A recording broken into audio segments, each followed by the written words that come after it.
We now look at cost accounting systems. Now, cost accounting involves the measuring, recording, and reporting of the product costs.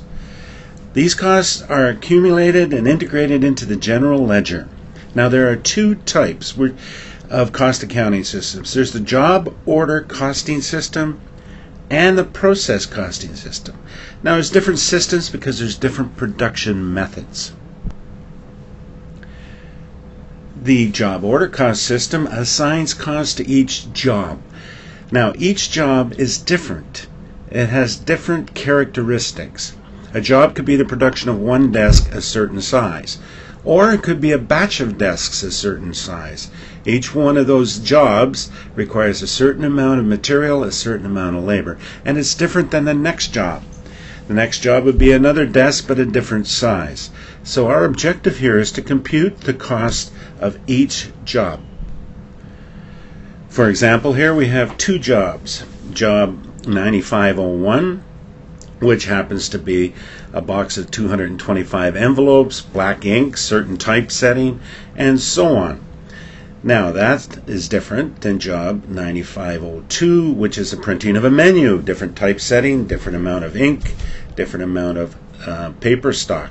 So you see, we accumulate the costs to produce the one desk here, and that would be the direct material, the direct labor, and the overhead that went into the production of 225 invitations.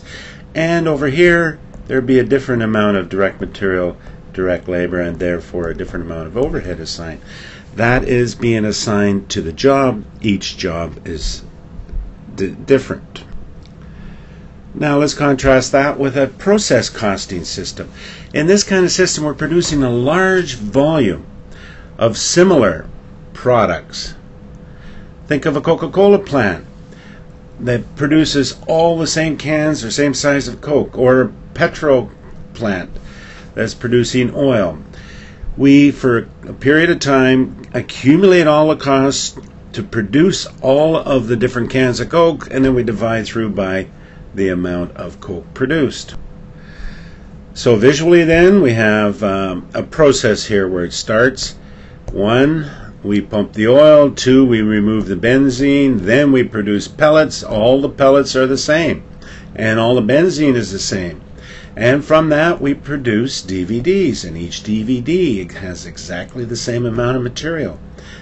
So what we do here is we trace the cost to the whole process. Think of this as a pipeline.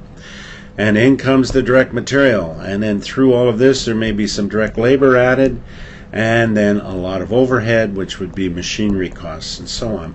So we get the cost for the total process, and we divide it through by the number of finished products so that we'll get the cost per unit produced during that time. And that's a process costing system as compared to a job costing system.